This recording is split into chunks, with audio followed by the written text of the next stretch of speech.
Sveiki atvykę į Lego Fabrik miestą. Čia yra labai daug nuostabių vietų. Pavyzdžiui, mažiausias bankas, labai graži lovos statula, lėktuvų pakilo zona, tačiau dar yra labai daug gyventojų. Na, o dabar galėsite pamatyti nedidelę istoriją, kurioje bus nemažai dalių. Tai jeigu jums patiks šitas vaizdo įrašas, laikinkit ir subscribinkit. Na, metas pradėti istoriją.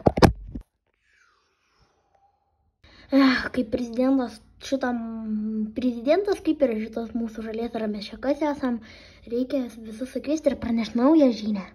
Dėmesio gyventojai, susirinkimas! Prezidentas turi žinią! Dar viena žinia? Jau atsibodo šitos žinios. Eilinės žinios. Tu vienas įsivaizduoji, čia vėl žinios kažkokios. Na, va, visi pagaliau susirinko. Gerai, klausykit gyventojai. Šiandien turime pakankamai svarbią žinią. Kiekvienas gyventojas mokės 26% daugiau mokesčių, ar tai nesmagu? Pala, mokesčių? Kaip supras mokesčių, mes ir taip jos mokam, mes jau namų nebeturim.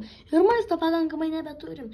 Ir greičiau mus išleisti, nes mes to nebeturėsim net maisto tuo, jeigu laušo nesusikursim. Ir šilumos netgi.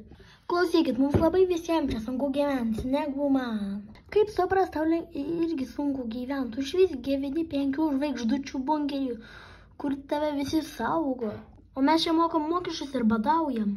Na, žinokit, jeigu jūs nemokėsit mokesčius, būsit kaip tas kažkoks beprotis.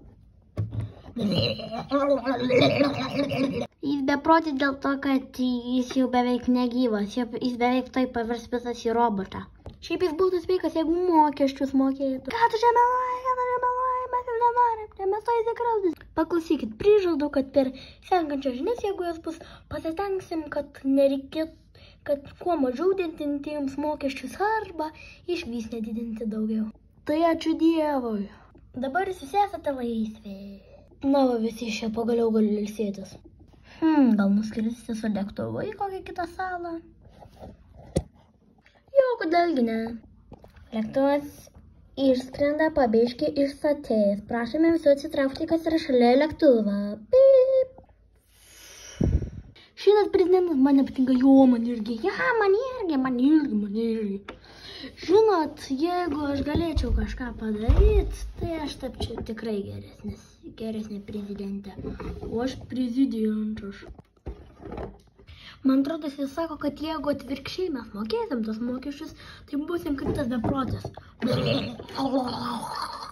Žinot, turiu pasiūlymą. Reikės per naktį, kol išvyko tas prezidentas vėl į savo prabangias salas, reikės sugalvoti, kaip mes galėtume pabėgti ir daugiau nemokės šitų mokesčių. Gerai, aš visus sukviesiu, kol nėra prezidento.